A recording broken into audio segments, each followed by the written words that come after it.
Good evening, SRA Nation, and welcome to Season 12.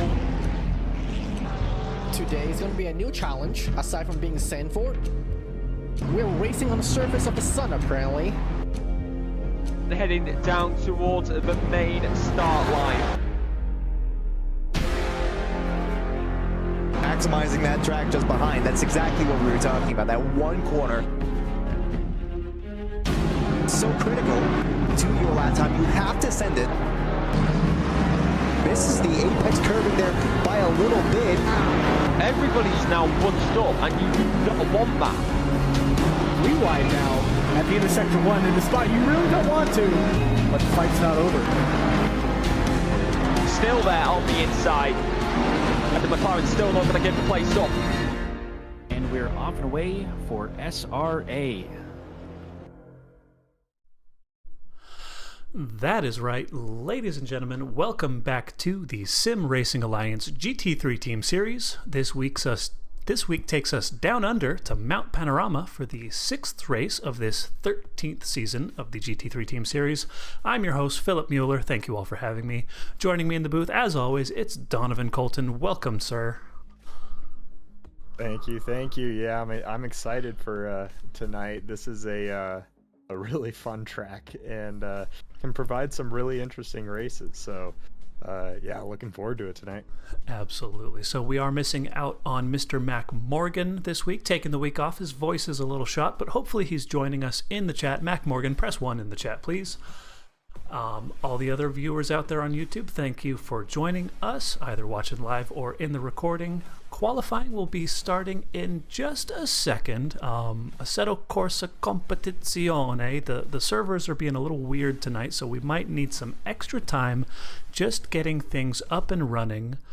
But that gives us time, thankfully, to talk about the championship races. So 3 races left in this season, and things are as tight as ever at the top. Neil Sutherland still leading the way, but Selena Boonstra, with her recent successes, has drawn within 3 points of Neil Sutherland. A super tight battle for P1 and 2. Coming down to the wire, this is anyone's championship to win, Donovan. Yeah, absolutely. We had a bit of an interesting race last week too. That kind of brought things a bit closer together in the championship. So yeah, really close there at the top. Silver a little bit more spread out for our silver championship. But yeah, the top of for those top 2 positions between Neil and Selena, that's real close. Yeah, no, so good call. So showing on your screen, so number 9 on the overall, Nitin Murthy is currently 42 points ahead of Mr. Martin Riggs, showing number 15 on your board right there. Those are your number 1 and number 2 silver drivers. Nitin Murthy looking really good in that Mercedes AMG GT3 Evo. Taking a look at the team standings, Lunar Motorsports, Comic Racing, Selena Boonstra, Jess Osborne looking super good as always. A 34-point advantage over the Mustang team of Zipper, Byrne, and Sutherland. But big drama this week, Donovan. Jess Osborne with a pit lane start. He's accumulated too many penalty points, and this is really going to hurt the team. Yeah, it is, and it's definitely close between those 2 teams for sure. And another thing to point out is the Mustang is strong at Bathurst. It's a good car here, where the Porsche might be one of the weaker cars. However, Selena really likes this track, so Selena could still do some solid damage. But yeah, it's gonna take a hit having Jess start from the pit lane. Yep. Absolutely. So clicking over to the track map, as we said, we are at Bathurst, Mount Panorama. An interesting track, so the Sector 2 that you see in blue on your screen there, super technical, super dangerous walls right up against the racing line. Tons of potential for some maybe early exits from some of our drivers, but bracketed by 2 relatively long straightaways that will require our drivers to make some compromises in their setups, maybe not running as high a downforce as they would want to in order to not get gobbled up during the race. Yeah, for sure. I mean, I could see some people running higher wing during qualifying. Maybe you don't want to get too overboard, because you do make up a lot of speed on those straights. But just for some stability in Sector 2, is you could be going super fast and then just make the tiniest bit of an error and just completely ruin the entire lap and have to RTG because you crash. And so yeah, I could see setup's kind of difficult here. In the race, you really want to run low wing, to take advantage of those straights. That's where all the passing goes. You don't want to really make any moves in Sector 2 up the mountain. Or down the mountain, for that matter. Yeah, for sure. So as we click over to our race scene, we're on board with Mr. Jacob Hall, who on the practice leaderboards is our top silver driver with a lap time of 2 minutes, 0.957. So just into the 2-minute flat time bracket. Looking for some good stuff out of him, and leading the pack, our first driver to be setting a flying lap in this qualifying sessions. 18 minutes and 30 seconds on the board. He's got until it hits 10 minutes to start his final flying lap. So yeah, 10 minutes of action here. Mr. Jacob Hall looking for good things out of this BMW.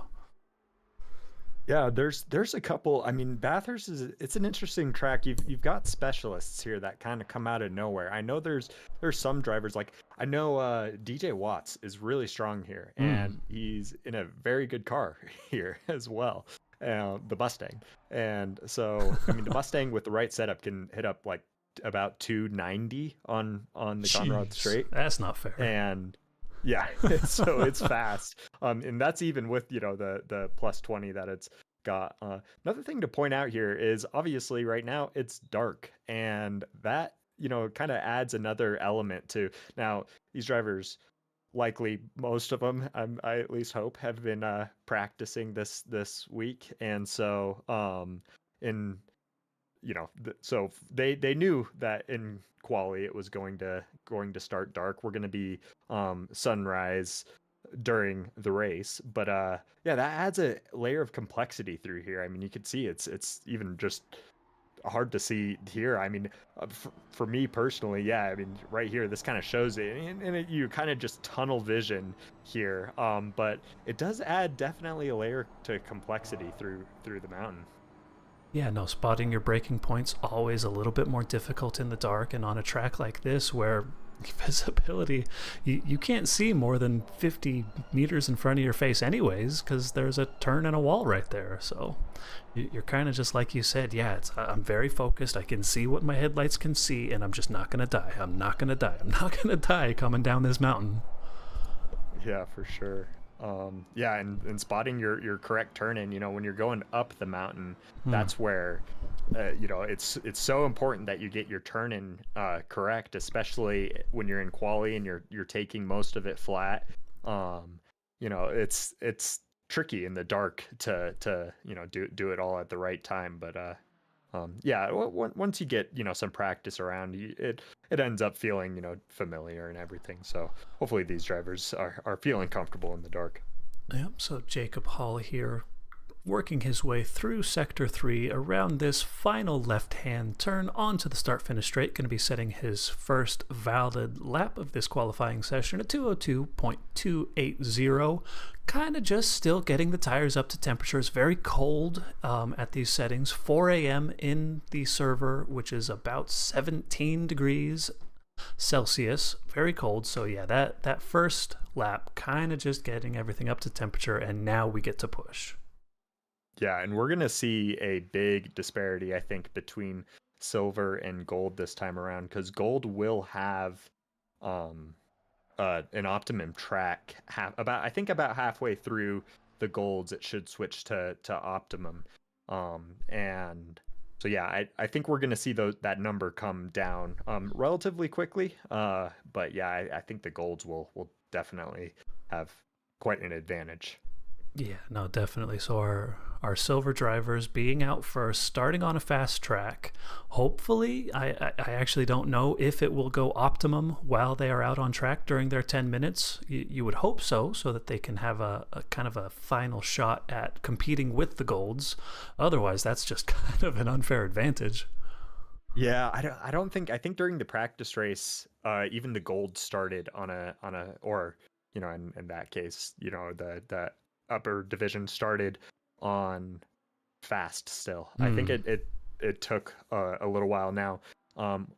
We might have more drivers here, and of course that helps. True. Yeah. But yeah, it should be interesting to see though when it switches to optimum, and how much because I think we'll see at least a couple to under 201s, because one thing with the cooler temperature too is the engines are a lot happier, so those straights you could take a bit more advantage of those straights. But again, there's also that balance between setup, is if you're going to set up the car more for the straights, or for this bit that we're seeing Richie Wood go through the mountain, which doesn't help to have low wing setup. Yep, so on board here with Richie Wood, as you said, who is, as always, our #1 sweatshop leaderboard competitor. He's just been grinding out the practice laps this season. Expecting, a decent result out of him. His times haven't been the most competitive this season, but he's been putting in the work, and it should be paying dividends here any day now. But I don't know. Maybe it's just a Lamborghini thing. That's a tough car to drive. It is a tough car to drive. It's strong here in the mountain, but yeah, it's tough, and I'm terrible in this car, so I definitely feel that it's really tough. But yeah, for now he's going up to P4. We already have under a 201. Yeah. So as we said, so Jacob Hall, so his top practice time, 2:00.957. He's already beaten that in a live qualifying session, 2:00.915. Just a excellent clutch performance. I saw he whacked the wall. He whacked the wall again. Did it again. First at the dipper, and then forced elbow there. So I think that might be his fastest time. That, like you said though, that beats his PB, which is always a satisfying feeling. Yeah. Beat your PB, in a qualifying session. But yeah, so that's great out of Jacob Hall here. Yeah, so So in this game, we saw him take that big hit on the wall on the side. As long as it doesn't knock your alignment out of whack, which really it doesn't do unless you really crush your car in this game, the aerodynamic damage for a side impact is basically nothing. So Jacob Hall, he's going to be good to go on this final lap. He will have an opportunity to improve. I'm just, as we're talking about, I'm going to click escape here. Bear with me. So the track you see in your top right does still say fast. So it hasn't quite gone optimum yet. Jacob Hall, though, still on a charge. Just through the first turn alone, he's a 10th up already, hoping to improve this provisional pole time. That's good. Yeah, it looked like on the dipper he whacked the front of the car a lot too. There, so he might be suffering a little bit down the straights. But like you said, I mean, he's up on going down the mountain straight, or I guess that would be up the mountain straight, huh? But anyway, but yeah, so we'll see. It shouldn't affect turn in too much. It shouldn't affect things on the mountain too much. But yeah. Yeah, and I mean, speaking of damage, so we see unusually, we've had 3 drivers already returning to pit. Jay Queasy, currently sitting a provisional P2. We had Quentin Shatner, provisional P13, and Christian Holmes, sitting P6 on your board, was in the pit, but looks like he's come back out for one more. He's not even going to get around the track in time to set another qualifying lap. Not sure what's up with that. But anyways, I would imagine those 3 drivers probably had a little bit of damage from those treacherous walls, not able to even make it through the entire 10-minute session. Yeah, it's hard, especially in the dark, to make it through without hitting any walls. I mean, as we saw from our leader here, provisionally, Jacob Hall, as he's about to come across. Final turn, slightly up on his delta, just a minuscule improvement, 0.002 of a second for Jacob Hall. Yeah. That might make the difference. A big gainer, though, on the board. We had Noah McCumber crossing the line up into P3. Justin McKechties, as he comes across the line here, jumping his way up into P8. Well done to him. Ruzik was well up on his previous best lap, but lost a bit in Sector 3, so it will be down to Zodi Fade, the Aston Martin midfield masters team, jumping himself up to P5 at the very last minute there. Well done to him.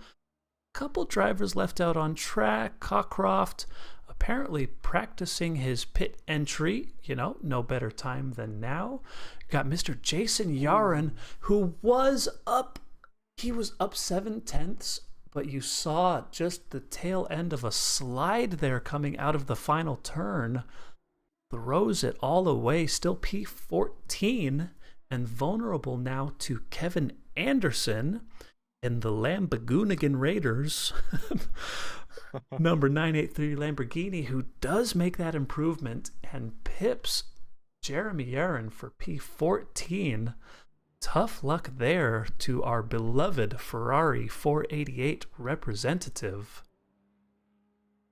8.5 minutes on the clock, and our gold drivers are out, being led by our beloved Selena Boonstra, the controller queen. First on track and first in our hearts. I feel like driving controller on this track would not be easy. I'm also just I feel like driving controller useless. in general. I mean, I'm useless on a controller, so I don't know how she does it.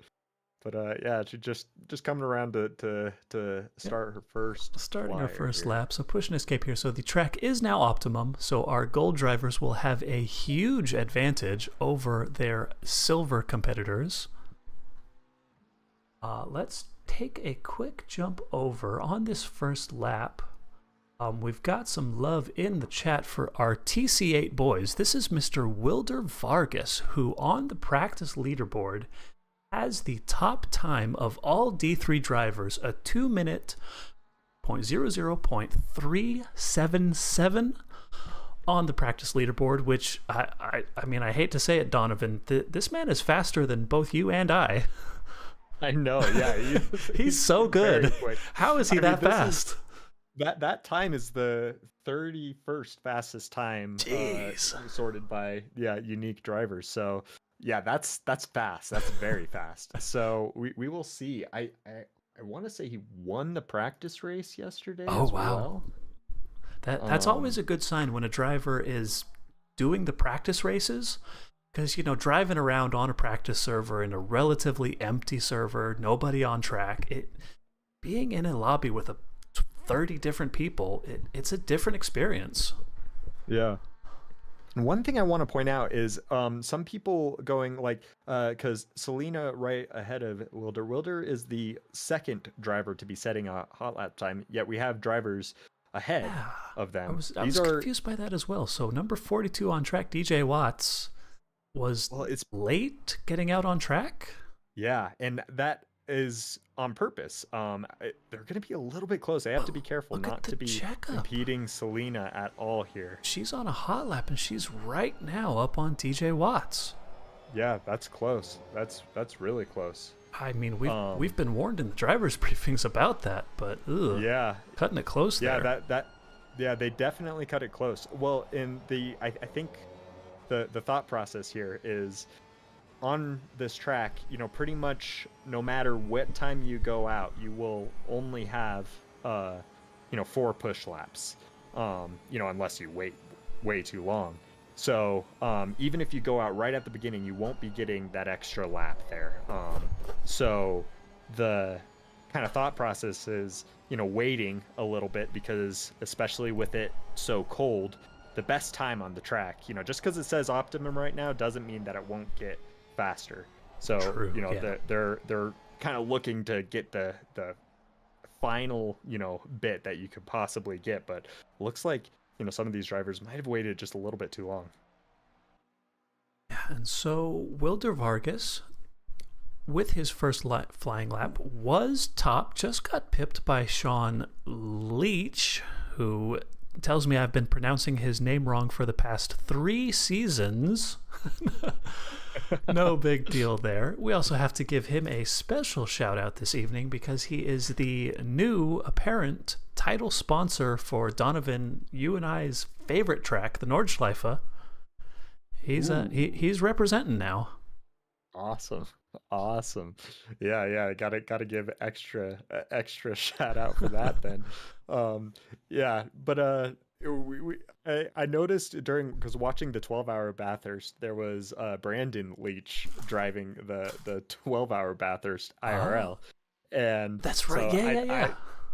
I thought of Sean Leach every time they mentioned his name. I was like, oh, yeah, we got to pronounce the name right. We got to pronounce it right. I mean, come on. He's on the Nordschleife. It's that EI sound, Sean Leach. Okay, it's Leach. No big deal. So the times are trickling in. Selena Boonstra has improved now to a... looks like DJ gets out of the way. Yeah, so fair play to him, letting Selena go by. She improved to a 201.490, and with 3.5 minutes left on the board, we'll have 2 more opportunities now to improve on that time. Movo, our race... He didn't just win last week, he dominated last week's race. Amos Movo now sitting currently P6 provisionally.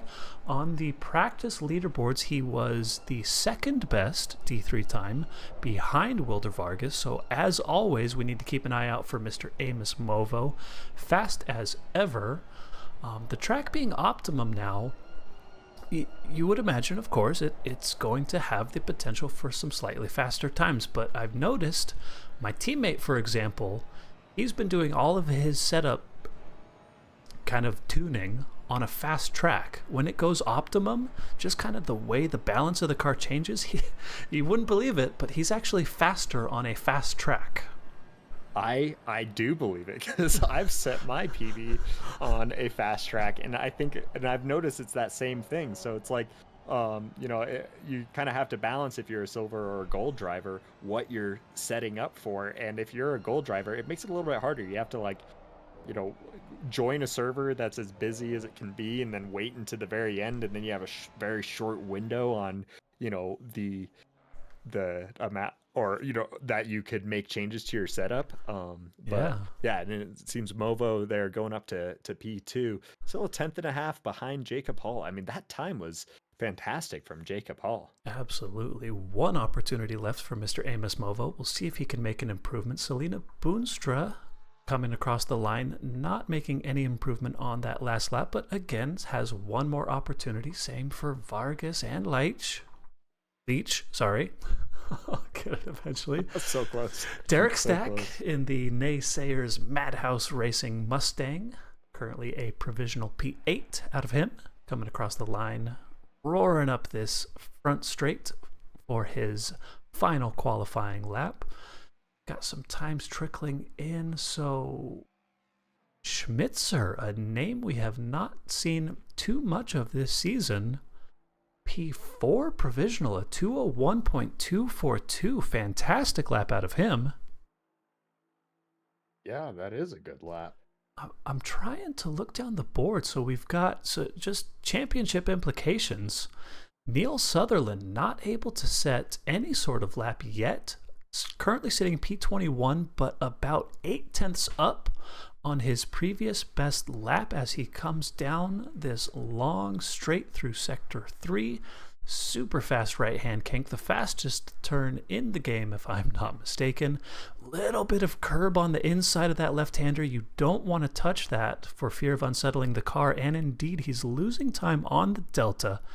But as he comes through this final left-hander, 25 seconds left on the clock, so he will improve on this lap up to P6 and still have one more opportunity to try to gain himself a little bit of improvement. I mean, on this track, passing, not the easiest thing in the world. Qualifying really matters here. Absolutely. If you want to be in any car for passing, though, it's the Mustang. The Mustang is fast here. One thing I want to point out is Movo did get around the line in time, and he's in P2 only 30 or 3.5 hundredths behind Jacob Hall's time right now. So this is a valid lap then for him. Yeah. Oh, fantastic. Okay, so Movo, one more stab at it. A couple of tenths up on his best time already, but very close on track to the car ahead. It's the number 344 car of Adam Krolikowski, who was a mid-season promotion from D4, currently sitting P12, but a good improvement on the board. Boonstra unable to improve P7. Sutherland apparently maybe hit a wall and decided he couldn't finish that lap. Returns to garage, P8. I think he went deep on braking into the cutting. Man. So brutal.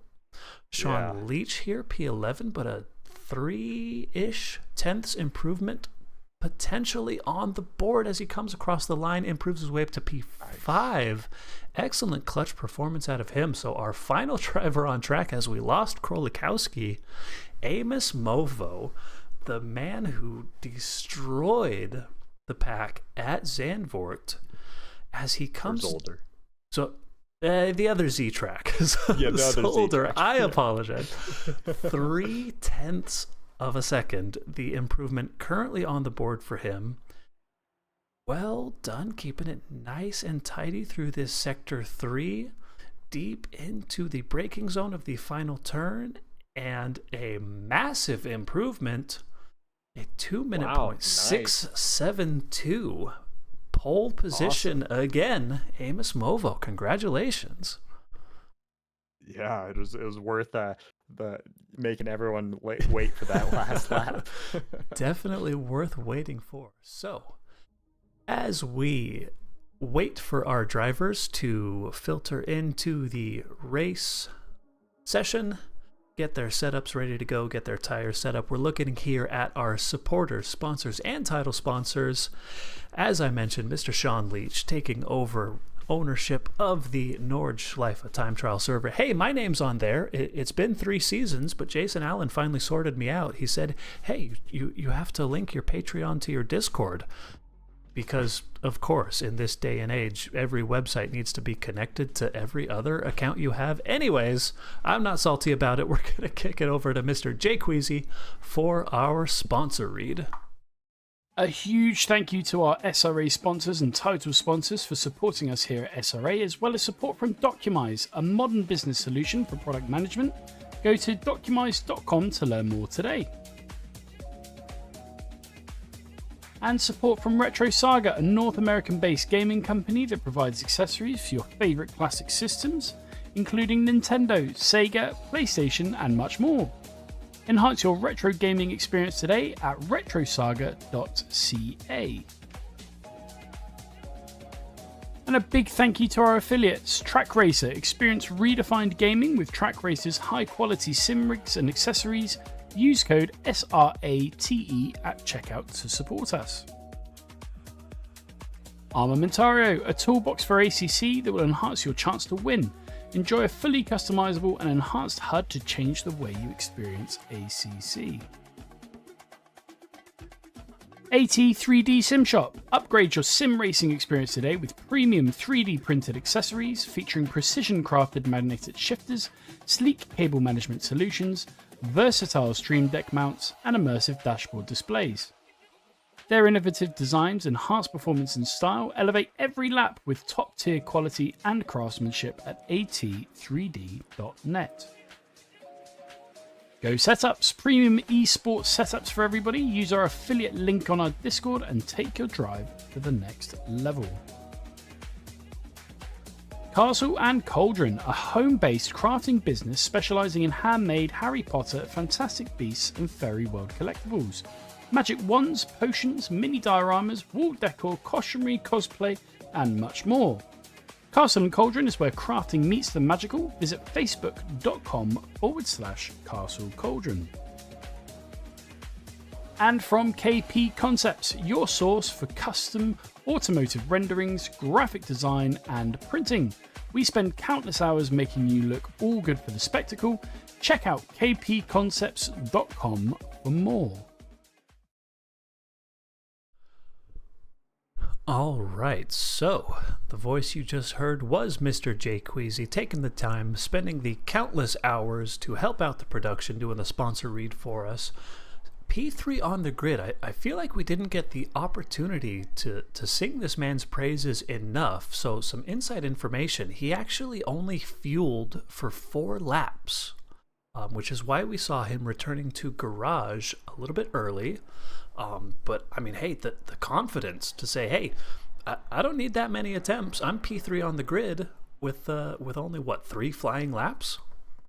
Yeah, well, and like I said too, and also that's with a first flying lap being all but useless, Right, yeah, you're just Bathurst getting in your the tires cold. up to temperature. You got 2 stabs at it, basically. Yeah, well, and I mentioned how Bathurst has specialist drivers, who just are really comfortable with the track and can just put out good performances. And so yeah, I mean sometimes you could be a bit surprised, with Jay Queasy, Jacob Hall, Smitcher too in P4. I mean, a lot of these are names we're not used to seeing right at the top. One thing I do want to point out as we look down the leaderboard here is Boonstra and Sutherland right next to each other on track. Oh, no.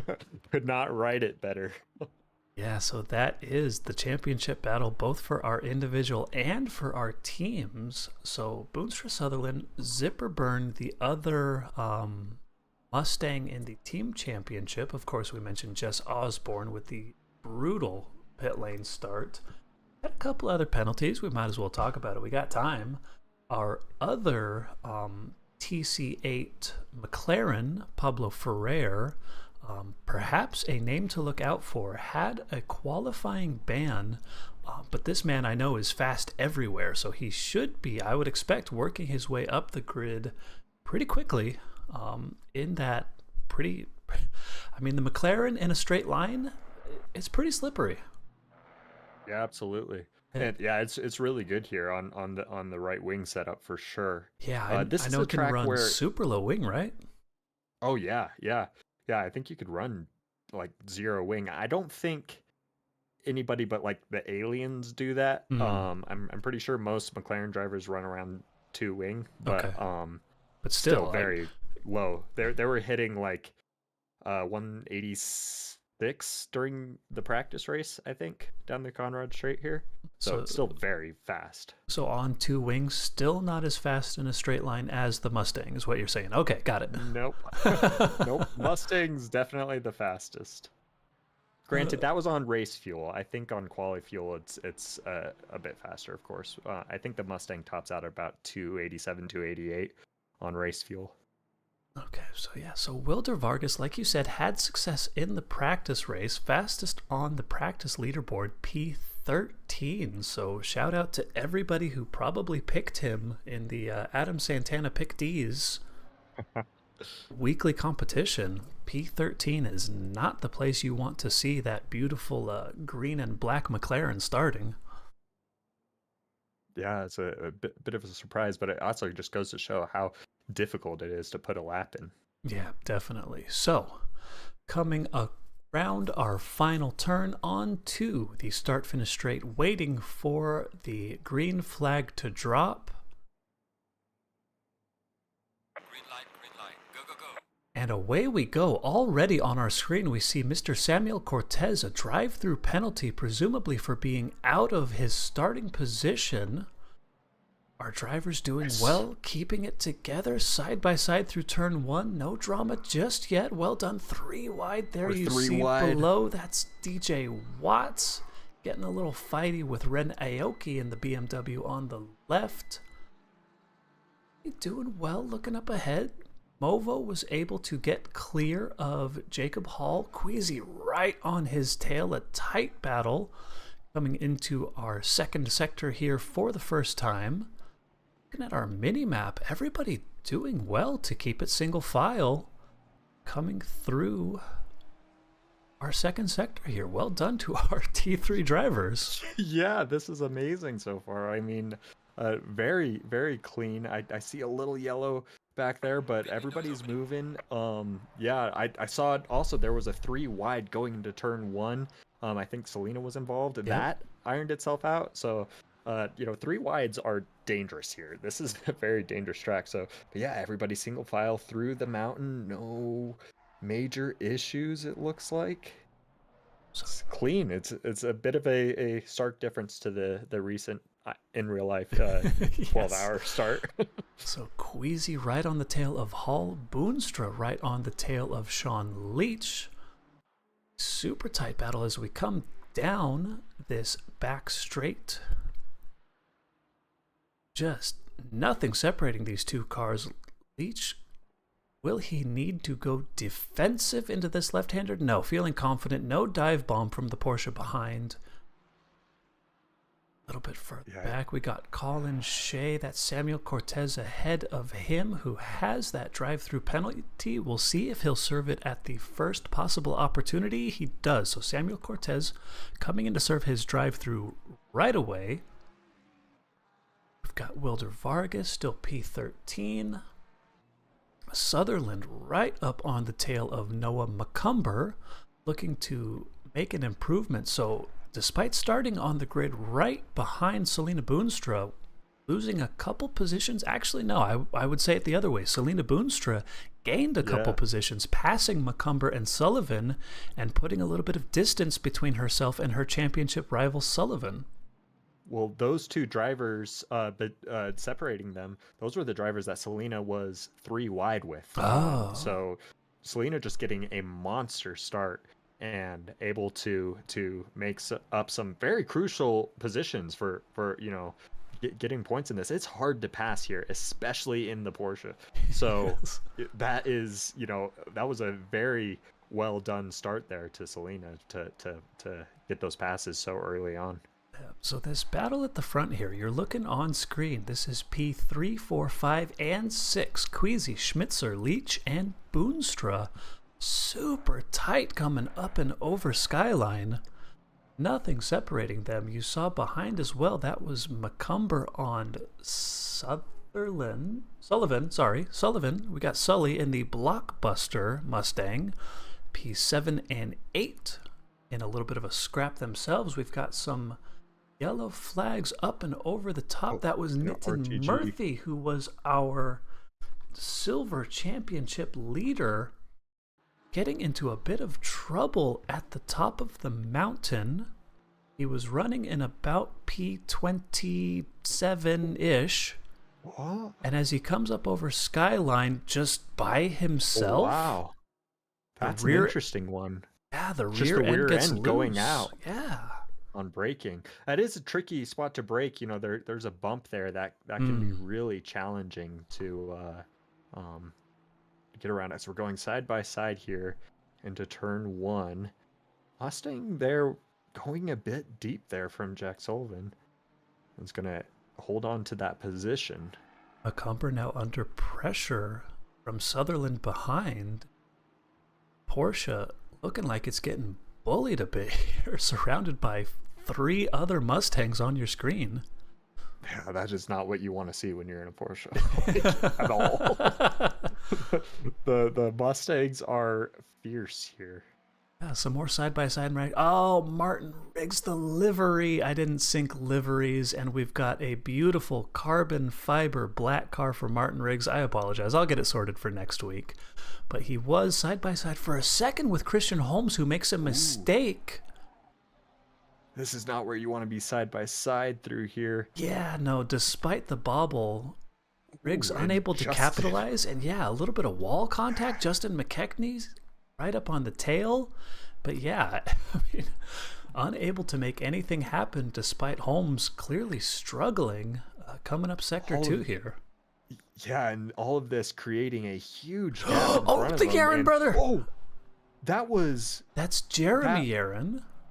That did not look like a normal. That looked like a hardware issue, almost. Perhaps there was no turning. Yeah, you're right. There just was no turn into that first right-hand kink. He is still going though. He will have some front end damage. No, the other Yaron brother. On the same lap at the same spot. Nobody around him. Clearly struggling with turn in, missing the apex of that previous left-hander and that one. And now coming into... Oh. I think we could fill in because he went over the curb there. So that could be just braking too much on that curb, which if you do is definitely a bit of a death sentence. So side-by-side action. This is Carlos Guzman making the overtake on JB Ruzic. This is a battle for P28 and 29. Up ahead, a familiar sight that you all will recognize from last race. Amos Movo walking away a 4.7 second gap already over Jacob Hall, who is fighting for his life in P2. The same group of cars. Jay Queasy, Matt Schmitzer, Sean Leitch, and Selena Boonstra all still right next to each other on track and pressurizing Jacob Hall, who's just trying to survive. 52 minutes left in this race. Yeah. And the Ferrari is Spitzer. It's that same spot, and he's That looked like the same thing there. Yep, same spot, same mistake. Couldn't get it turned back to the left. He keeps it going, but will have the same front end damage, so he will lose out on 2 positions now. Leach and Boonstra taking advantage of that mistake, and it actually backed up the drivers behind. So starting with Sullivan in P7, they actually just lost a fair bit of time to Boonstra, P5. 2.3 seconds the gap now between Boonstra and Schmitzer. Yeah, that definitely happens when somebody has an issue on the mountain. You can't get around that issue, and that could either, save you or really mess you up, for depending on if you're in front or behind that accident. Whoa, what Noah McCumber. I don't think he meant to do that. I don't think so either, but fortunately everybody's pointing the right way and there didn't seem to be any contact, so did well to keep it out of the back of Sutherland ahead, who has made 1 overtake, so he got past McCumber up to P7 himself, now chasing after Sully in the Blockbuster Mustang. You see, Schmitzer has done an early pit for damage. Justin McKechnie's also an early pit. Not sure if that's a strategy choice or if he also had damage. Noel Maxwell here battling side by side with... Is that a lapped car? Not sure who that McLaren is. Bragg, is that Cortez? Not Cortez. No, not Cortez. Is it Ferrer?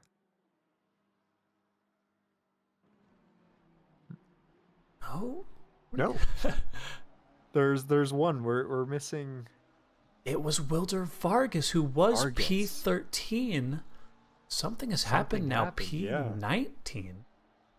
You want to gamble on how much time I have to go back to find out? 50 seconds. So it was turn 1. You saw him going deep there, but that's only one position, getting passed by Noel Maxwell. He must have had some other troubles elsewhere on this lap. So on this lap alone, looking at the delta, he's 10 seconds down. Maybe so it had to have been a turn 1. Yeah, so maybe super maybe deep there was an turn incident 1 that and was just him getting back on. I don't know. but losing 7 positions, a brutal mistake for Mr. Wilder Vargas. Up ahead. Selena's still right on the bumper of Leach here. I mean, it's so hard to get around. That kind of goes to show how difficult it is to race the Porsche here. But a great exit out of the final yeah, turn. Leach really went defensive there, and that's providing Selena a little bit of an opportunity. Unable to do anything there though for it. The one thing is the Ferrari is, you know, if you're on the right wing setup, is surprisingly potent on the straights here. I'm pretty sure during the practice race it was like the second or third fastest on the straight. And so it could definitely be a difficult car to battle with. That is such an interesting car because sometimes it's really fast on the straights, like at Bathurst with the right setup. But sometimes you just can't run that at all, and it's one of the slowest cars on the straights. Yeah, no, most tracks for sure. The meta setup is just max wing, and you know it's not great on the straights, but you're fast enough everywhere else that it doesn't matter. Queasy and Hall still as tight as ever. Panzo Rigatoni. I see number 97 with a little bit of yellow. This is the exit of turn 2. Stranded on the inside and doing a good job of waiting for everybody else to get past before hopefully he's going to click it into reverse here. There we go. And we'll be back on our way. You hate to see it. Panzo Rigatoni down to P last. He's just had a tough season. That Lambo's, it's difficult to drive it, and he was coming from the Lexus last season, which I don't think you could get more different of cars. Those are the polar opposites of a little bit of contact. Sector 3 here, this final chicane, but Leach keeping it under control, Boonstra keeping it behind. No harm, no foul. Hopefully no diffuser damage to that Ferrari ahead. It was hard to tell how hard of a hit that was. It's a lot of times it's really hard to tell with ACC. Just a kiss. But yeah. One thing I want to point out, this for the Ferrari team of Movo and Leach, this is a solid position for them to be in. Definitely turning things up in the last end to the season. I mean, with Movo's already 8.5 seconds leading this race. So on that note, we had some information in the chat from Mr. Justin Rosenthal. Thank you for the information. He noted that Hall made big contact, presumably with a wall on that last lap, which you would expect would explain why they've not only lost time to Movo ahead, but Leach behind Queasy now. This is once again a 4-man battle for P2. There's that, kind of showing that, when you have a contact that just really benefits the cars ahead just so much and hurts the cars behind because you just can't get around it. Another tight on-track battle. This is P6, 7, 8, and 9. We've got Sullivan, Sutherland, McCumber, and Stack. Also just as tight coming down this final straightaway here. The Porsche, despite being surrounded by the American muscle of the Ford Mustang, he's holding his own here. A hard-fought P8, but he's hanging on to it. Yeah, absolutely. Got Zodi Fade hanging out P12 right behind Luis Vasquez, who was our week 1 winner in that Audi. Currently P11 and 12, the battle between these two. Good to see the diversity of car. Not a whole lot of Audis in this league. No, there isn't. And I mean, it's a tough car to drive, honestly. I'm not surprised we don't see a lot. It's not an easy one. It sounds great though. Yeah, for sure. High revving.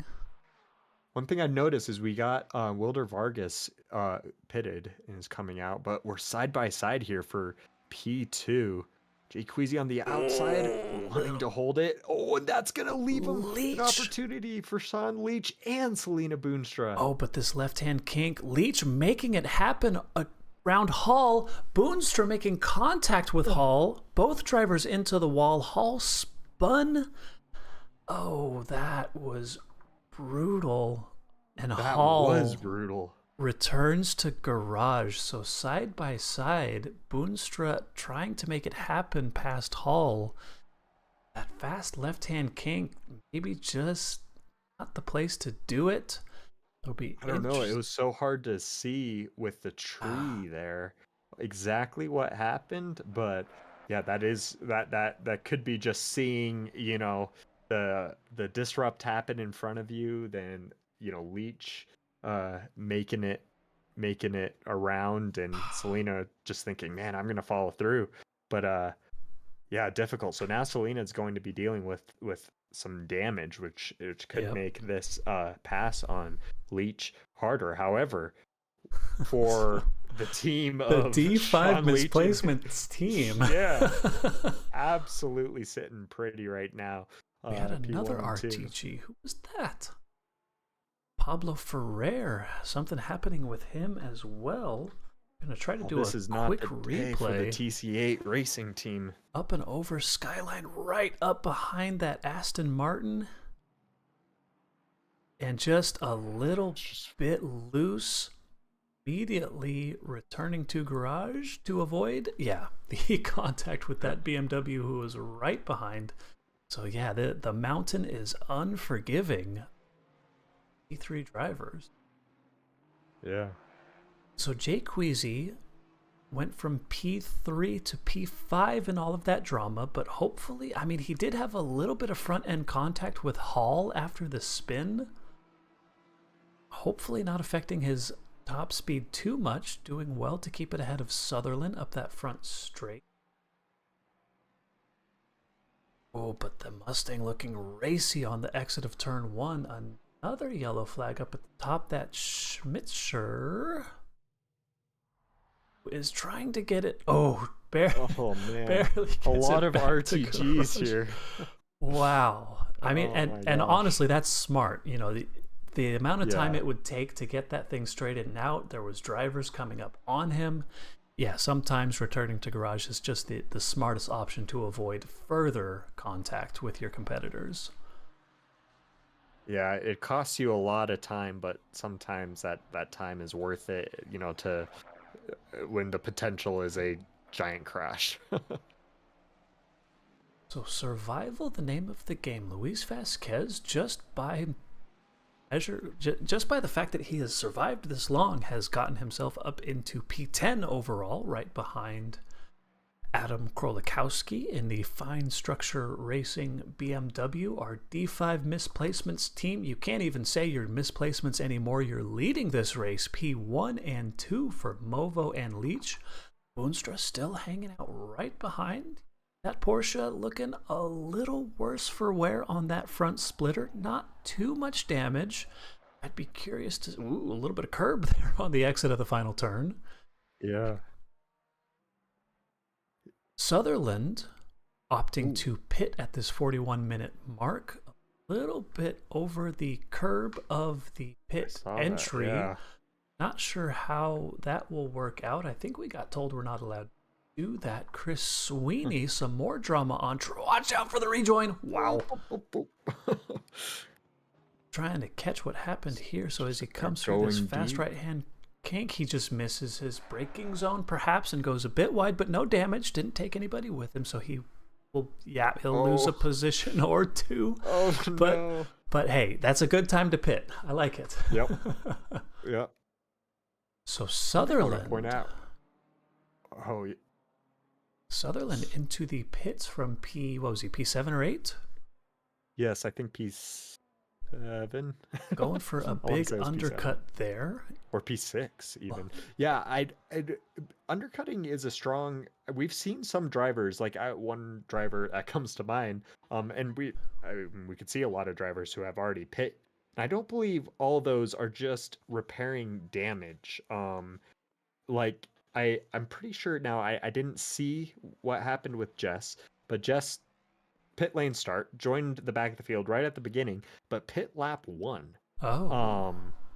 And hasn't been able to make up a bunch of positions from that just yet, but just might also just be wanting a quiet race by himself with nobody around. So, which, I don't necessarily blame him. This is a good hot lapping track anyway. So, just have a bit of a hot lap session back there. Yeah, no, clearly has a few penalty points to his name this season. And yeah, keeping his nose clean will be a good result for him, regardless of where he places. So of our drivers who have pit, you see there, Neil Sutherland currently sitting on your board P24, but top of our drivers who have pit, the purple lap of the race, by the way, DJ Watts, a 201.862. And just looking at on-track position, he is not right up behind, but 4 seconds back off of Sutherland. DJ Watts going for that early undercut, and it might be paying off pretty well for him. Yeah, absolutely. That's a driver that I mentioned, has a lot of pace around here. In the right situation. So getting a replay here. This is Quentin Shatner coming out of the final turn a bit wide onto the grass, into the wall, spinning it into the pit wall and needing to do a quick RTG. Quentin Shatner, that will not help his race result as we see Luis Vasquez coming into the pits. Tight on-track battle. This is Zipper Burn on Christian Holmes. They were separated by absolutely nothing coming up through Sector 2, and as we go up and over the crest, that Mercedes looking pretty good, nice and composed. Well, I say that. You say that. Looking like it's doing some Mercedes things and bouncing around in the back there. Yeah, a little wide on that final left-hand apex there. The Mustang of Zipperbird now looking hungry. We'll see if he's able to take advantage of that poor exit and perhaps gain an overlap into this quick. Look at how much. I mean, I'm pretty sure you had to lift there. He looks to the inside but backs out. Yeah, not enough of an overlap there to go for it.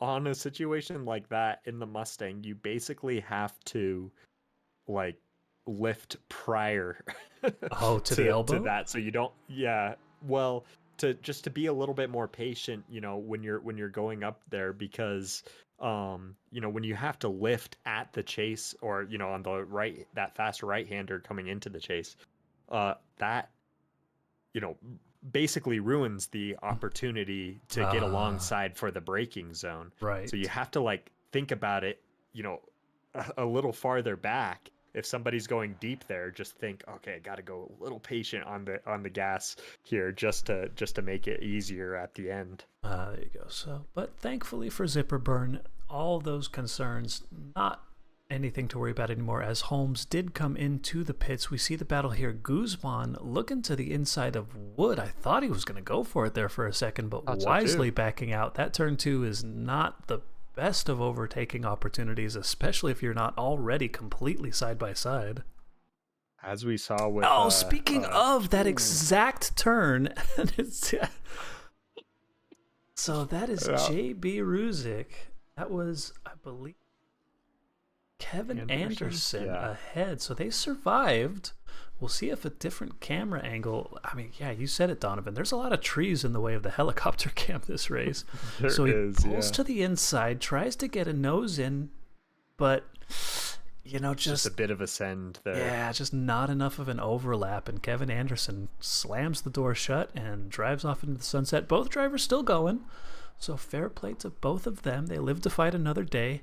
Derek Stack right up behind Jay Queasy, who is still in P5 of this race, despite the early drama with Jacob Hall. Derek Stack, an amazing drive. Yeah. Amazing drive, and Queasy looks like he's just gonna back. No, he's kind of. They're still fighting side by side. Yeah. Oh, and Jay Queasy does though not get a great. Yeah, so that's 2 turns in a row. Queasy not getting the best of drives, and Derek Stack taking advantage. P5 for the Nace Slayers Madhouse Racing Mustang. I was gonna mention between 2 Mustangs, that is not Jay Queasy's favorite place. Nah, he's not a fan of that car. Guzman and Wood, the fight can on. Got Russell Allen. There's a tree in the way. I'm looking at a Porsche though. Gonna try to take a quick look. So this is the final. Oh, he just a little. Wow. Just loses the rear end. Hits the inside wall. And he already had some front end damage, it looks like, from that, but yeah. And he also had a pit lane start, so this is just proving to be a tough race. Another yellow flag. This is Rowdy Burns, who is attempting to get himself back underway. Lots of traffic. That's Leach and Boonstra. Wow. Rowdy Burns, he gets it going.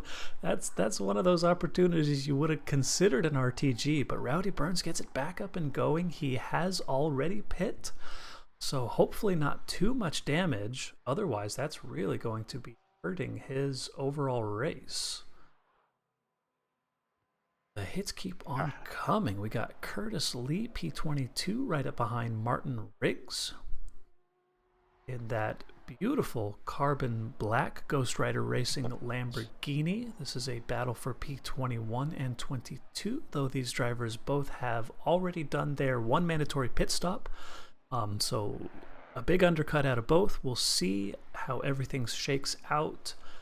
33 minutes left in this race, and yeah, the as I was just about to say, the pit stops are happening. Derek Stack into the grass. Not sure if that's allowed. I think you could keep, as long as 2 wheels stay within the painted line, you're okay.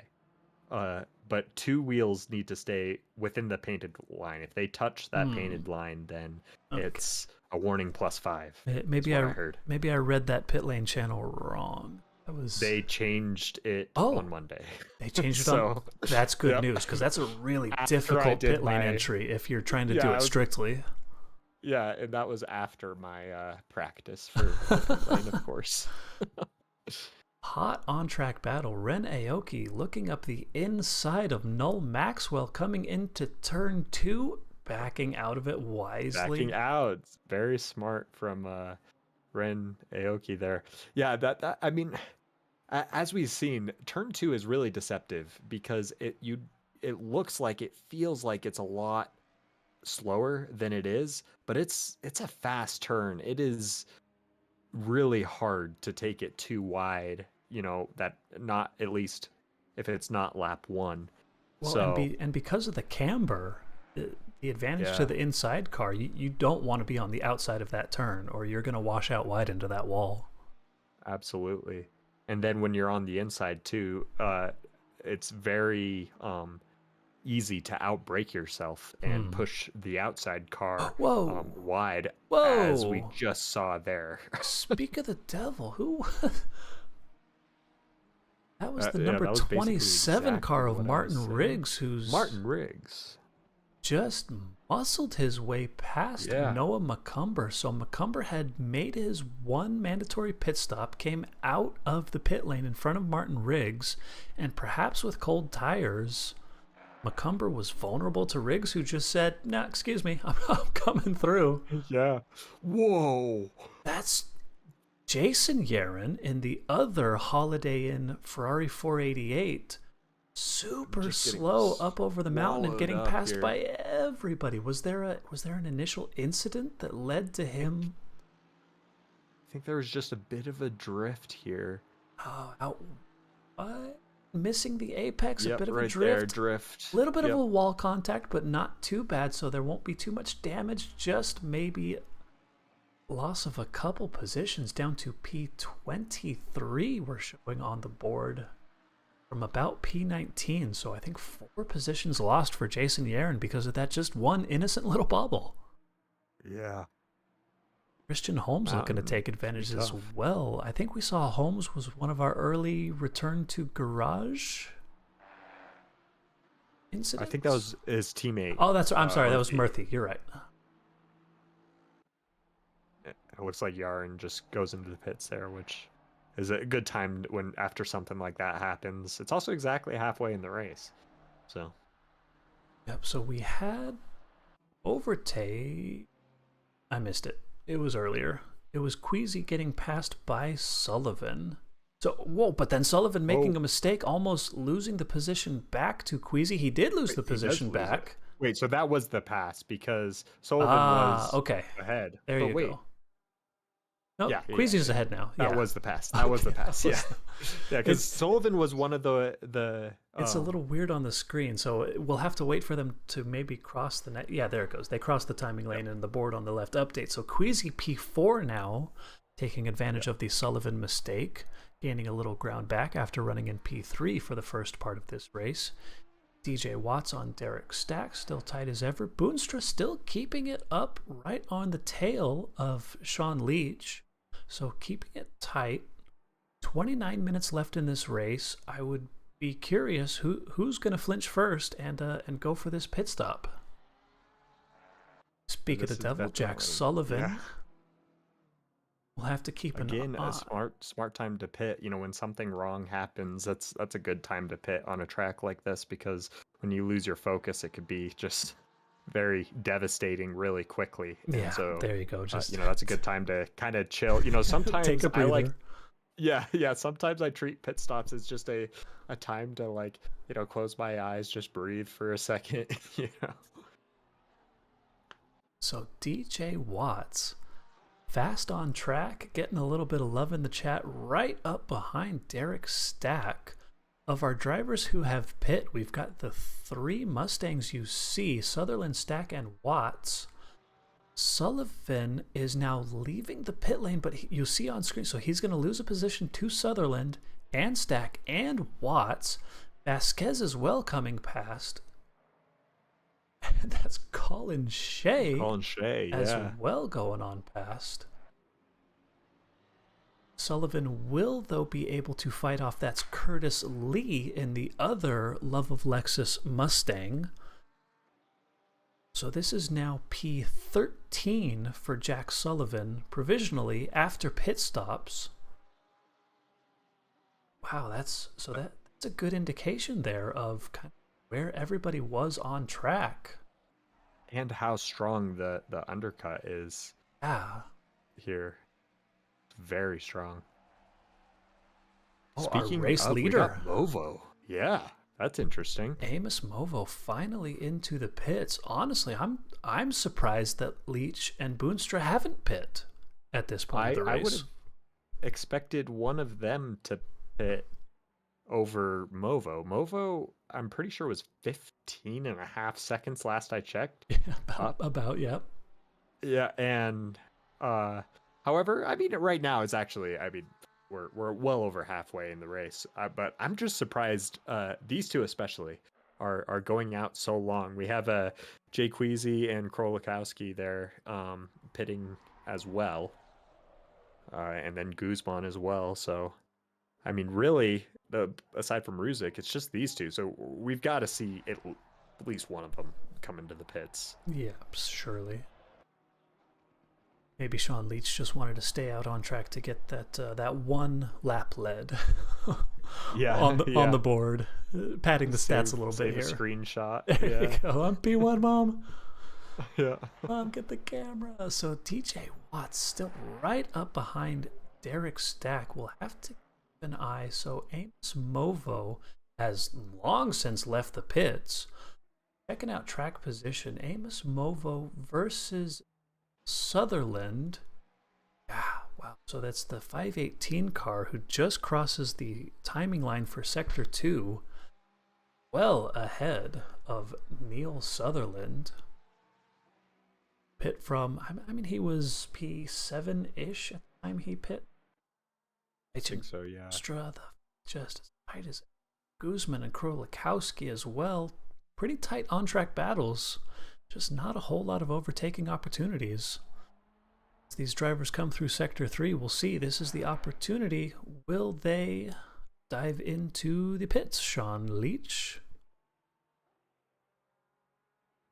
Leach will, Boonstra will not. So Boonstra going to stay out for one more lap, attempting a potential undercut. If she can nail this lap, she can perhaps get a overtake done on pit strategy alone. So we'll stay on board. So just, I mean, looking at her times, best lap of 2:02.4, last lap of 2:03, perhaps getting held up by Leach, and feels she has the pace, you would think. Now that she's got clear track ahead of her, can she make this overtake happen over Leach? So it might also be, just either of them not wanting to beat the first one to pit, or just wanting to do the opposite of each other. It is kind of awkward to pit at the same time as the yeah, especially on a pit entry like this too. It could be a little bit difficult to follow a car through and extract as much pace as you possibly can. So Ruzik coming in. So our last driver remaining on track who has yet to pit, Selena Boonstra, not super speedy, unfortunately, through Sector 2. A fair few tenths down on her best lap delta. Got a yellow flag on the screen. That was number 769. That was Carlos Guzman, who was in that battle with Noel Maxwell. I'm afraid something might have happened down into the chase this lap. $20 says I didn't go back far enough.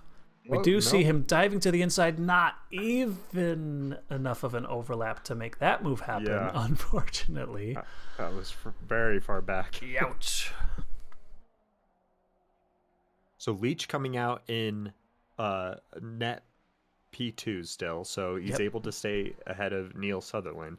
Not by a ton, though. Sutherland and DJ Watts. Oh, we also Anderson missed... just up against a wall, kind of all by himself. He must have some steering damage to be going this slow, and so he wisely decides to RTG after that. So Boonstra now into the pits at this opportunity. This will be the battle. So we're on track. We've got Amos Movo. Surely will clear Boonstra by a quarter mile. But Sean Leach coming now out of the final turn off of the mountain. Boonstra in the pits, taking her one mandatory stop for tires. Not down off of the jacks yet. Sean Leach coming through the cutting, doing well. He's going to want as good an outlap here as possible. Boonstra not yet moving. She's going to have it. Yeah. This is... this isn't going to be close enough. There goes Leach. Yeah. Nope, I'm sorry. There goes a Mercedes. Yet. But in a second here, we will see right there. Sean Leach, they will exit side by side. But Boonstra, not enough drive. On cold tires, a huge incident we saw on the mini-map. And was that... Looks like Curtis Lee might have been involved with that, I want to say. Krolikowski? The Krolikowski, I think Curtis Lee, and then there was a third car. So side by side with McKechnie, who... That was a bit of an awkward... Whoa! And there's Curtis a Mustang. Just... Yeah, that's the Mustang of Curtis Lee. That was completely... It was that... That was Panzo. That was Panzo. Or was it Riggs? I think it was Riggs. I'm pretty sure it was Panzo. No, it was the black one. I have Panzo's livery. Oh, do you? I do. They're teammates, yeah, no, so... No, I have Panzo's. Oh, yep, Panzo's there. So that was Riggs, who so got Riggs involved and with Curtis Lee at the same time as McKechnie's got into it with... Okay, but chaos. I can't even keep track of it. Yeah, it's a Bathurst for you. They were so clean on lap 1. They had to, spice it up later on in the race. So now that all of our drivers have done their one mandatory pit stop and McKechnie's is under pressure from Carlos Guzman, we'll have to keep an eye. So DJ Watts still has the fastest lap of this race. 201.585. Oh, commentator's curse. Right as Movo takes it from him. Movo now with a fresh set of tires, 201.435. So yeah, the pace continues. Sean Leach as well now crossing the line. Must not have been a valid lap.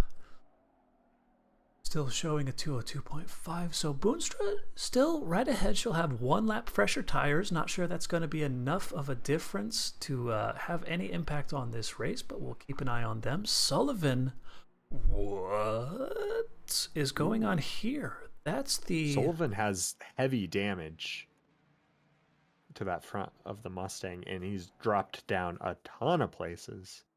Oh, you're right. He has damage there too. There's something happening. So it happened up over the hill. Sullivan, the front end of that Mustang is trashed, and yeah, losing 3 positions here to Zipperburn Holmes. You saw Zodi fade. Now Ren Aoki looking racy. That Mustang clearly struggling for straight line speed.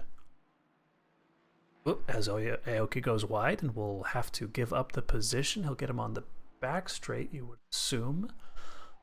Sutherland on Watts on Stack. This battle on screen for P4, 5, and 6. Super tight as they come up and over the top of the mountain. That beautiful sunrise. Another driver returns to garage. Who was that this time? That was Curtis Lee. Oh no. And I can't even click on his name to show you what happened because Curtis Lee has now left the server. The other Love of Lexus driver. He was doing well, but no longer with us. Curtis Lee. Yeah, this the mountain. Oh, as whoa! Just excuse me. Has a huge run on Sean Leach there. Did Leach make a mistake, perhaps coming down out of Forest Elbow here? Maybe went deep. No, not really. It didn't look a bad, little but bit, Boonstra with just the drive. A little bit, but yeah, Boonstra had an incredible drive. So I think Leach just was maybe overslowed just a little bit and late to get on throttle, and yeah, Selena really able to take advantage of that and furthering her distance too to Neil Sutherland here. So Noah McCumber was running quite high early on in the race. We saw he was in that Mustang sandwich around kind of P8, P9. Unfortunately, I don't remember if we saw what happened to the unfortunate Porsche of McCumber, but now running in P26. I think that was kind of when everything else was also there was a lot. There was a lot of drama. Yeah, it's this is a tough track to keep up on everybody's and so just looking at the statistics, maybe a clue. He was stopped in the pits for 56 seconds, so 26 seconds worth of damage potentially that he was repairing there. Compare that to the top 32 second time stops for Movo and Boonstra and Leitch. We've got another yellow flag on track. This is Chris Sweeney. Gonna try to go back just a little bit to see what happened to him on the exit of turn 1, kind of all by himself. That McLaren deciding that a little bit too much grass is not good for traction, and losing out a bit. I noticed Jack Sullivan in the pits again. After we saw him struggling on pace, had to repair that damage, back out on track, P24, unfortunately, for Sully. That is tough. So Movo from Boonstra, from Leach, from Watts, from Sutherland here. Our overall points leader, sitting P5 currently. As it stands, Boonstra potentially leapfrogging him for P1 overall. His teammate Zipperburn, P11, which is a decent result for the team championship. Martin Riggs is just not having a night. Not at all. Okay. Speaking of the team championship, Jess Osborne with that pit lane start has done well to stay alive. The battle of attrition, he's up to P19 overall. So as far as pit lane start races go, P19 is pretty good.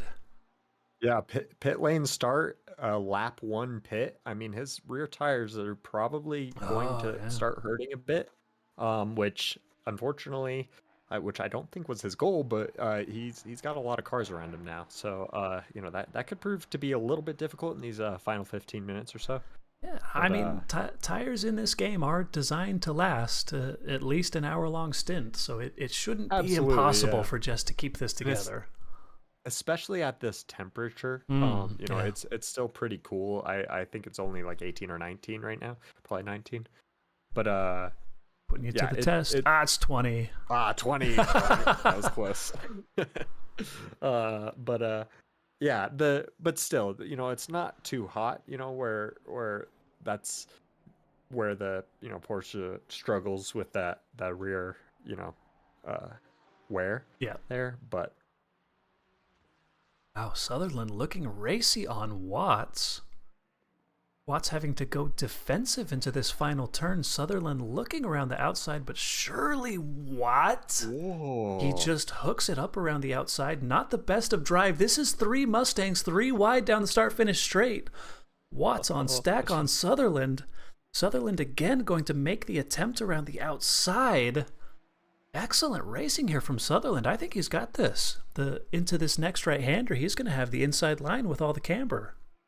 He does have the inside, absolutely. It looks like Watts may be running a lower wing setup or something, because he had a worse drive out of turn 1. Are they holding it around the outside? He tried, but there's no grip out there. And he's going to lose it to Stack, maybe? He has the inside for the cutting. Stack backs out. Queasy taking a look. Yeah, Queasy. Hungry for to capitalize off of anything that goes wrong with the Mustangs ahead of him. Wow, and speaking of just surviving, Luis Vasquez P8 right behind Jay Queasy. An excellent result out of him. Yeah, absolutely. So Sutherland now promoting himself up from P5 to P4.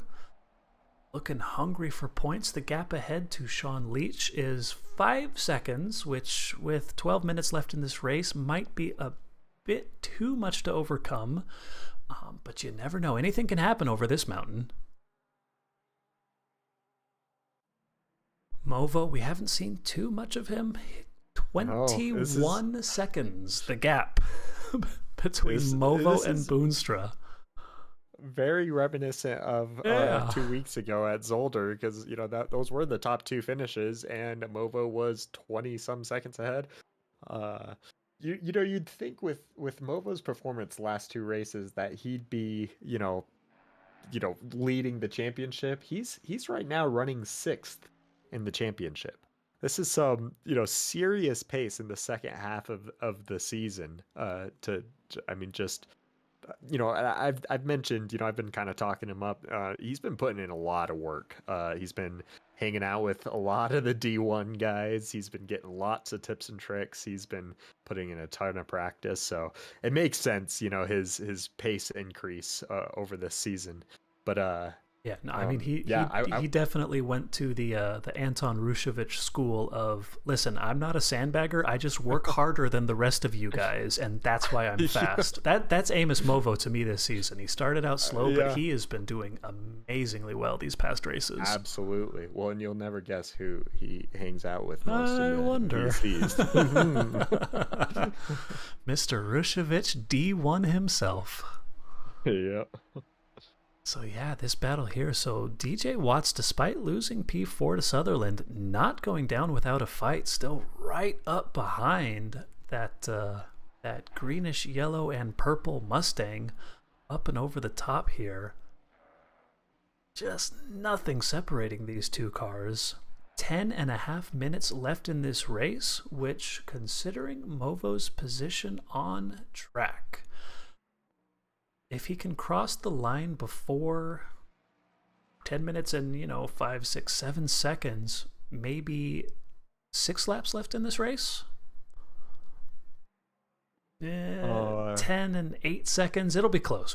5 or 6 laps. It'll be close. My guess is 6, unless he's in a really good mood and wants to slow down a little bit. He's got 20 seconds to work with. He can do it. Yeah, absolutely. Yeah.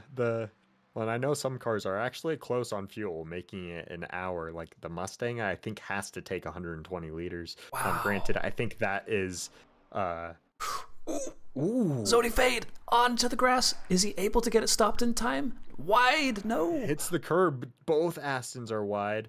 A bit of a drift from Zodi fade. Oh my gosh. And Christian Holmes just really able to capitalize off of that. But yeah, messy there with the two Astons through the chase there. So Christian Holmes started that sequence in P13 with the mistake by Fade and a little bit deep as well from Elliot Levine. 2 positions gained. Christian Holmes P11, well done to him. You'll love to see it. Richie Wood, our sweatshop king, P18, right up behind Justin McKechnie in that the other Ferrari 488. You love to see it. I'll have to sync liveries. I don't know if he's running a livery. I don't have it. But Sutherland and Watts, the battle rages on. Yeah, these Mustangs have been really close this second stint in the race. Yeah. DJ Watts, really hungry for that position. It looks like he's got a lot of pace up on the mountain, but just not able to. I mean, the Mustang is really good at passing cars, but when it comes to battling another Mustang, that neutralizes it a little bit. Well, looks like Watts got a pretty good run out of that one. I don't think it's going to be enough to do anything here. Well, and you noted when they were having that first battle for position, the Mustang of DJ Watts looked a little bit faster in a straight line, perhaps running a lower aero setting, which you would think would give him the advantage. Sutherland going a bit deep, DJ Watts attempting a cutback side by side with Stack on the outside, attempting a pass on 2 drivers. Surely not, but he will, at least for now, have the advantage over DJ Watts. DJ Watts, though, on the inside for turn 1. Sutherland well on the inside, going defensive. Doesn't want anything to do with that battle. Wide onto the grass goes Sutherland. From that, DJ Watts is going to get pipped by Derek Stack as well, it looks. Wow, amazing battle between those 3. But yeah, Neil Sutherland going from 4th to 6th. Under pressure from the cars behind. He's going to hold that inside line. And Queasy as well. Outside. Oh, but no grip. No grip. Careful with the no grip. Audi. Wow, so for a second there, you saw Queasy was ahead of Sutherland, but that outside line through turn 2, not the place to be. It's so difficult to get anything done around the outside through that turn. Jeez. This is Guzman on Levine, the Aston on Aston battle side by side now. into the turn 3 kink, and Levine backs out. Guzman takes the position. It's so hard to see from that angle. This is sorry. a difficult track to. Oh no, I mean it's Kunos issues. It's kind of like Nords, where it's almost impossible to see what's going on with the camera angles. I mean that's just a trade-off to having lots of hills and trees and a tight, twisty road. Yep. But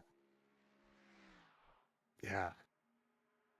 So DJ These wants 3 or 4 laps left in this race. And things have spread out a little bit between this group. All that battling the last lap has kind of resulted in a bit more of a spread. I say that, but look like Sutherland's not going to go down without a fight. No, not at all.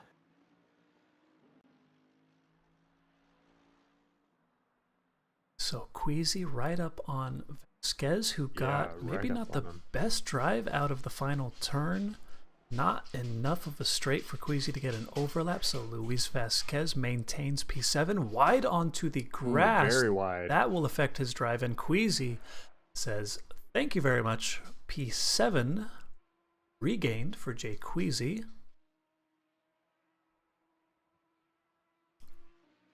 Derek Stack about a half a second behind DJ Watts. Sutherland about a half a second behind Stack, so this battle is not over yet. Ovo, maybe held up by traffic on this lap, has lost a fair bit of time, so that's going to affect our overall race time. 4 minutes and 43 seconds left on the clock. It will certainly, at this point, be this lap plus only 2 more, which means 1 less opportunity for Sutherland to take revenge on his fellow Mustangs of Stack and Watts. Man, those guys get really far to the left coming up into the approach of Sunset. There's big bumps out there. I know, it's scary. That's definitely a bit of a quali line now. You know, these cars are going to be running super low on fuel. You know, like I mentioned, the Mustangs are actually really close to making an hour race on 1 tank of fuel, if I calculated correctly. But it's also one of the rare tracks where the Mustang hits 6th gear. Very rarely does the Mustang actually hit 6th gear. It's got such a long 5th gear. Yeah. Oh my god. But it's like this and Nords, and that's basically it. I'm a Mustang. I've got so much power. I don't need all my gears. Just give me 5. Yeah. It's got such weird gearings. Yes, 5th gear is really, really long in that car. So interesting information from the chat. We saw Jay Queasy on his first stint got into a little bit of contact with the BMW of, at the time, P2 Jacob Hall, not electing to repair damage during his 1 mandatory tire stop. Indeed, time stopped on the board only 32 seconds, which matches with all of our other top drivers. So he will be dealing with a little bit of aero damage, which will affect his ability to battle these Mustangs ahead, already dropping a 1.5 seconds behind Sutherland. So Jay Queasy not really close enough to take advantage of this battle ahead. Ooh, it looked like DJ Watts going a little bit wide there. Yeah, and under huge pressure from Derek Stack. Stack right up behind now, the Mustang of DJ Watts. Not going to be able to do anything, though, at this point in the track. DJ Watts having some issues, maybe feeling the pressure. As we have a Mercedes. Is that Christian Holmes? No, Holmes. That's the other one. That's Murphy. That would be Murphy. Okay. It's just not Murphy's race. Oh, I'm glad I clicked away. That looked like a dangerous rejoin there for a second. Yeah. One thing I want to point out is when we had the camera on Queasy there, his flashing, I am almost certain that's because he's listening in and he heard us. But focus on the race. Yeah. Come on, this lap plus 1 more. This is your opportunity. We believe in you, Jay Queasy. I believe in the Ferrari 296. It's looking good. Yeah. I actually had the opportunity to do a practice race or 2, I believe, with Jay Queasy. he's running a relatively low wing, super fast in a straight line until he gets aero damage. But yeah, he's got the lines over the top of this hill. He's got it down. He's good at this track. Absolutely, yeah. Well, and I've mentioned a couple times, this track has its specialists, and that definitely it's always kind of fun to see, the specialists able to take advantage of that experience around the track. Yep. So just Osborne here, P19, as compares to Zipperburn and Sutherland, P6. So the team championship will be as tight as ever at the conclusion of this race. Jason Yaron. Final time around the mountain and into turn 3 after the exit of this here turn 2. The Ferrari 488 just saying, this is not my track. Oh, jeez. Never mind. Chris, I think we could fill in the gaps. Yep. So Holmes on Guzman. Guzman making the overtake on Holmes. Stack. Whoa, Sutherland. Whoa, Sutherland. We just saw the tail end there. Oh my gosh. Deep onto the brakes. Loses it again. Oh, and loses that. Oh, and that is a terrible position. And that's even more terrible. Two cars now. Colin Shea. Is that Jeremy? How? Oh my gosh. That's Zipperburn that we saw just go by. So Zipperburn P9. Sutherland now P10. Losing 4 positions due to that accident over the top as Amos Movo crosses the line. P1 by a country mile. Selena Poonstra just now coming around the final turn onto the start-finish straight. A little bit of extra grass on her tires. A hard-fought P2 for her. The other D5 misplacement, Sean Leach, coming across the line P3. A double podium for the D5 misplacements team. Yeah. DJ Watts holds on to P4. Derek Stack, P5. Jay Queasy gains a position. P6, well done to him. Vasquez, P7. Colin Shea, the fast and the festive Ferrari 296, P8. Zipperburn, P9. And Sutherland with one final mistake over the top of Skyline. From P6 to P11. It looks like Guzman got him as well. You hate to see it. Yeah, that is tough. That is really tough. Jeez, okay. So that was one hell of a race. Yeah, that was Bathurst. That was Bathurst, ladies and gentlemen. Yeah, Bathurst can be definitely the mountain can giveth, but the mountain can taketh. It does a lot of taking. It does a lot of taking, that's for sure. So, wow, okay, so our race winner, Amos Movo, is in the chat, so I can bring him in. We might as well. Mova. Mr. You're Movo. In the commentators booth. Long time no how are see, you sir. feeling? Yeah. I am very relieved. I don't know if you guys caught it or not, probably not. But in the last 10 minutes, my sound went away again. Whoa. So I ended up hitting the wall because of that. Like my VR lagged, and then hit the wall, and then like, oh my god, please don't die. And then so that's what happened. We Yeah. were wondering. Yeah, I was We like, were oh wondering. man. Yeah, that VR is can cause some problems, can it? Yeah, so far, I really think it's just my room getting hot, but it was like, it was weird though, because before the race even happened, the sound died, and then I'm like, okay, I'll restart everything and hope for the best. And then luckily enough, it survived for 40 minutes, 50 minutes. But yeah, feeling good. I was quite happy with the pace. I was kind of worried about Vargas, but his qualifying, I guess, wasn't too hot. Yeah, P13 after quali. Yeah, and he ran into some trouble for sure. It's definitely can be difficult the mountain can be a bit punishing. But yeah, it seemed like you basically were able to have as clean of a race as you possibly could have, and stay away from all of the trouble pit with everything. I mean, overall, kind of a quiet race for you. Yeah, it was pretty straightforward. I did have a crash yesterday in my practice race. I'm like, okay, let's not repeat that at the Skyline. So was very careful after I got through, I guess, turn 1. Can we get Sean in here? Is that possible? Well, that's a good question. I think we can, and that's where I was going with that next. I'm chasing the team championship now. Yeah, so, hey, you read my mind, sir. So going into this race, the D5 misplacements team, you guys were 164 points down, sitting in P4, but with a P1 and a P3 and 2 races left in this season, I mean, things are looking up for you guys, huh?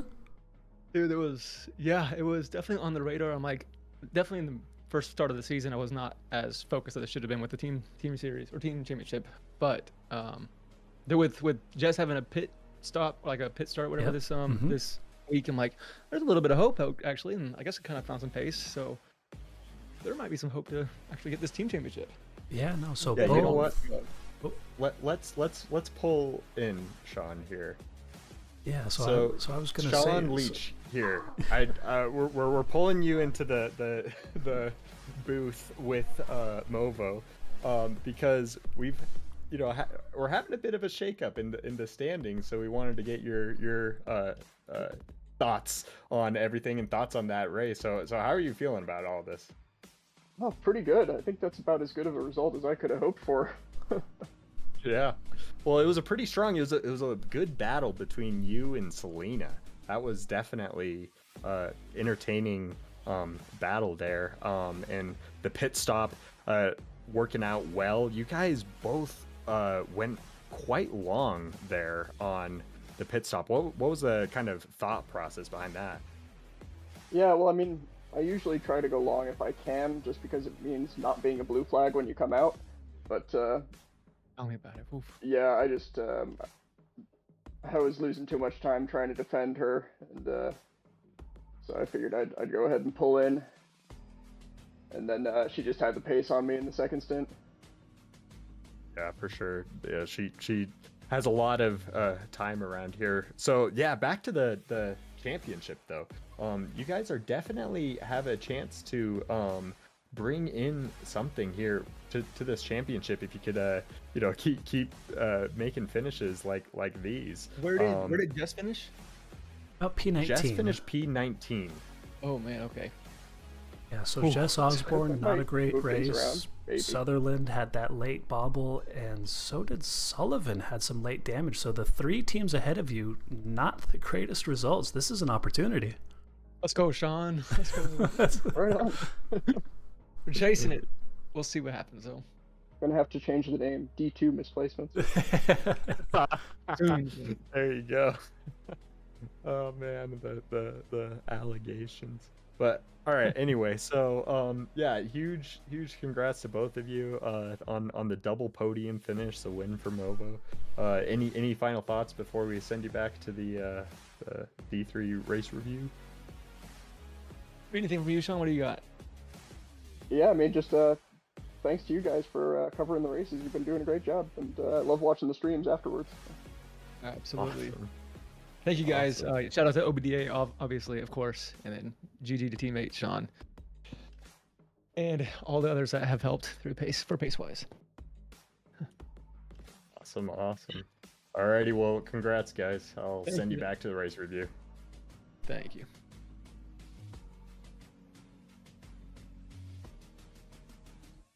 So P1 and P3 there for for Bathurst. I mean, quite a spicy race. It's especially for how clean the start was, right? I mean, we had such high hopes. That was, yeah, that was a really clean start. And then, I mean, it's just such a tricky track. And when you're sitting behind a car for a really long time, that could be a little challenging, and sometimes you could get a little desperate for passes. So I think we saw a little bit of that today. A little bit. So let us take a quick peek. As we mentioned, there are only 2 races left in this season. Round 7 at Oulton Park is coming up next. Gosh, speaking of deadly tracks, Oulton has a reputation. It's bumpy on the grass outside, and it's got some deadly walls as well. And it's narrow. Very, yeah. That is a really difficult track as well. I mean, the admins were not feeling too generous when they put Zolder, Bathurst, and Oulton Park all next to each other. Those are all difficult tracks to race at. 2 of them are down, and so we'll see with Oulton. Valencia for the final one. That track is a lot more generous. I feel like it's a lot easier to race at. But that will be a night race, which can bring some challenges, Oulton Park next week. It's definitely a cool track.